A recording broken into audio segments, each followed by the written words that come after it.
Lisons Luc chapitre 18, le verset 1. Jésus leur adressa une parabole pour montrer qu'il faut toujours prier et ne point se relâcher. Parlant de la prière n'est pas synonyme de demander des choses à Dieu. Le premier réflexe que les gens ont, c'est de demander des choses à Dieu. La prière a pour objectif d'élever notre spiritualité, de prendre ton niveau faible spirituel et t'amener dans une nouvelle dimension. Ça, c'est le rôle de la prière. La prière a pour objectif de donner une bonne santé spirituelle. La prière aussi nous amène à expérimenter ou à aller dans l'intimité profonde avec Dieu. Je vais même ajouter en disant que la prière, c'est l'autoroute qui va jusqu'au trône de Dieu, qui permet à ce que les marchandises, la transaction puisse bien se passer.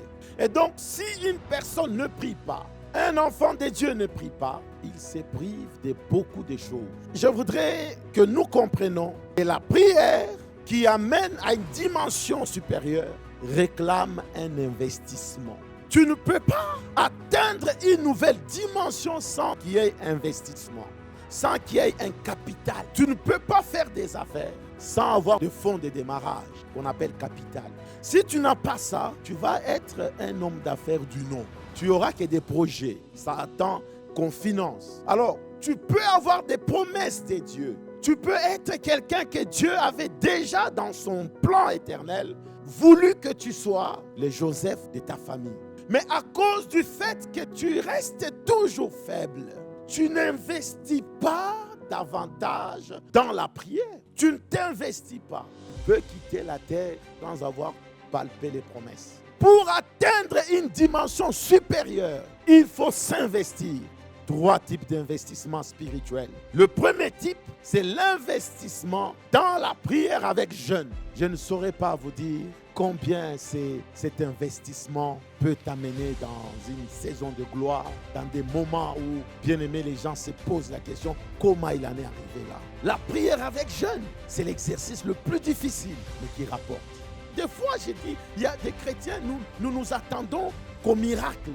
Le miracle arrive lorsque Dieu veut démontrer sa toute-puissance. Mais le processus, c'est de Dieu. Pourquoi? Dieu sait que quand une sémence commence, il doit suivre un processus jusqu'à la maturation.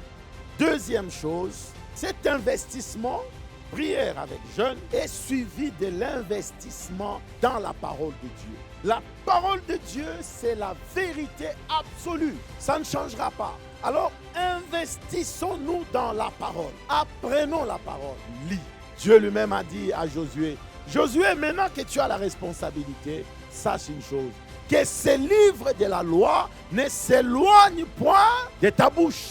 Médite-le jour et... Donc, en fait, Dieu ne lui laisse même pas le temps de dormir. Dieu lui dit, mais je mérite que tu comprennes que et la nuit et le jour, tu dois méditer. Troisième élément d'investissement, l'investissement dans la régularité occulte. Lorsque nous venons dans la présence de Dieu, célébrer, communier ensemble avec nos bien-aimés, nous nous rechargeons.